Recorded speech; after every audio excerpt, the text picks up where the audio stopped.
जैसा कि आप देख सकते हैं हमारे सामने ये नंबर है 75 और हमें इस नंबर की प्राइम फैक्टराइजेशन करनी है। अब आप सोच रहे होंगे प्राइम फैक्टराइजेशन क्या होता है। इसको समझने से पहले हम ये देख लेते हैं कि प्राइम नंबर क्या होते हैं। भाई प्राइम नंबर वो नंबर होते हैं जिनके सिर्फ दो फैक्टर होते हैं, यानी कि दो ज़रबी टुकड़े। और वो दो नंबर क्या होते हैं? एक तो है भाई एक, क्योंकि एक नंबर हर नंबर का ज़रबी टुकड़ा है। तो एक के अलावा वो नंबर खुद, मिसाल के तौर पे हम अगर दो को देख लें तो भाई दो एक प्राइम नंबर इसलिए क्योंकि इसके दो फैक्टर है, ना ज़्यादा ना कम। एक नंबर एक और एक ये दो नंबर खुद।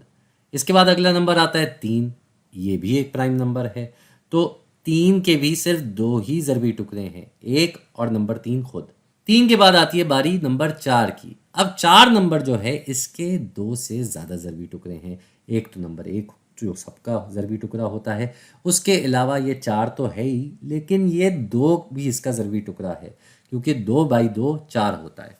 तो ये प्राइम नंबर ना हुआ। अगला नंबर आता है पाँच, फिर छः भी नहीं होगा। असल में कोई भी जफ्त अदद नंबर प्राइम नंबर नहीं हो सकता सिवाय दो नंबर के, क्योंकि बाकी सारे जफ्त अदद नंबरों का एक ज़रबी टुकड़ा दो तो है ही। इसीलिए हम उसको नज़रअंदाज कर देते हैं सारे जफ्त अदद नंबरों को, वो अब प्राइम नंबर नहीं होंगे। पाँच के बाद आता है सात, ये भी एक प्राइम नंबर है। नौ जो है वो प्राइम नंबर नहीं होगा। अब हम ताकत नंबरों को ही देख रहे हैं, ज़ाहिरी बात है। तो नौ इसलिए नहीं होगा क्योंकि उसका एक ज़रबी टुकड़ा तीन भी होता है। फिर आ जाता है ग्यारह, तेरह, पंद्रह नहीं होगा क्योंकि पंद्रह का ज़रबी टुकड़ा पाँच होता है, तीन होता है। और इसी तरीके से हम आगे बढ़े तो सत्रह आ जाएगा, फिर उन्नीस हो जाएगा एक और प्राइम नंबर। उन्नीस के बाद आ जाएगा इक्कीस, इक्कीस प्राइम नंबर नहीं हो सकता क्योंकि तीन और सात ये इसके ज़रबी टुकड़े मज़ीद हैं।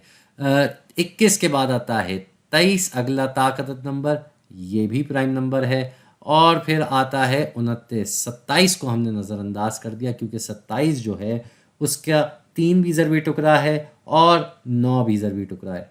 तो भाई ये हमने कुछ प्राइम नंबर लिख दिए हैं यहाँ पे आपको सिर्फ समझाने के लिए कि प्राइम नंबर होता क्या है। अब वापस आते हैं हम अपने मुद्दे पे, जो कि है प्राइम फैक्टराइजेशन। ये फैक्टराइजेशन लफ्ज़ क्या है भाई?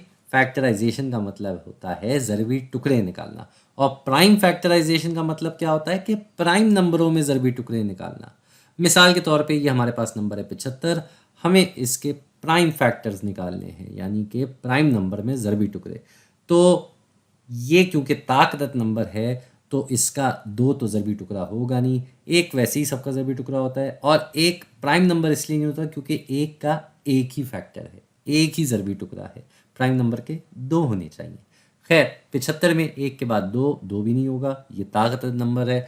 अगला नंबर आता है तीन। तो भाई तीन जो है वो 75 का ज़रबी टुकड़ा है, तो तीन को हम यहाँ लिख देंगे, और तीन 75 में जाता है पूरे 25 मरतबा, पूरे 25 मरतबा जाता है 75 में। तो तीन हमने यहाँ एक प्राइम नंबर जमा कर लिया, मतलब इकट्ठा कर लिया, जमा नहीं कहेंगे वरना कन्फ्यूजन हो जाएगी। तो 25 जो आ गया हमारे पास, 3/25 75 होता है। अब इस 25 को हमने तोड़ना है मज़ीद। तो 25 जो है वो, उसमें कौन कौन से ज़रबी टुकड़े हैं? एक और 25 के अलावा इसका जो ज़रबी टुकड़ा है वो है पाँच नंबर, और पाँच नंबर जो है एक प्राइम नंबर है। 5/5 जो है ये होता है 25। तो अब आप देख रहे हैं हमने इसको ज़रबी टुकड़े इसके ऐसे निकाले कि हमने इसको प्राइम नंबरों में समझे बांट लिया। इसको हम ऐसे भी कर सकते हैं कि हम ये अपना ज़रबी टुकड़े निकालने का तरीका ये भी एक है। हम यहाँ लिख देंगे भाई 75, तो 75 को हम यहाँ लिख देते हैं, और इसको इसी तरीके से लेके चलें तो ये भी एक आसान तरीका है कि तीन से हमने इसको तकसीम किया तो हमारे पास आ गया 25। उसके बाद 25 में हम 5 से तकसीम करेंगे तो फिर आ जाएगा 5। 5 को यहाँ लिखा, फिर मज़ीद 5 से तकसीम किया और हम एक पे आ गए। तो अब आप देख रहे हैं हमने 75 को किस तरीके से तोड़ दिया। हमने 75 को इस तरीके से तोड़ दिया कि जो 75 है ये दरअसल क्या है, ये है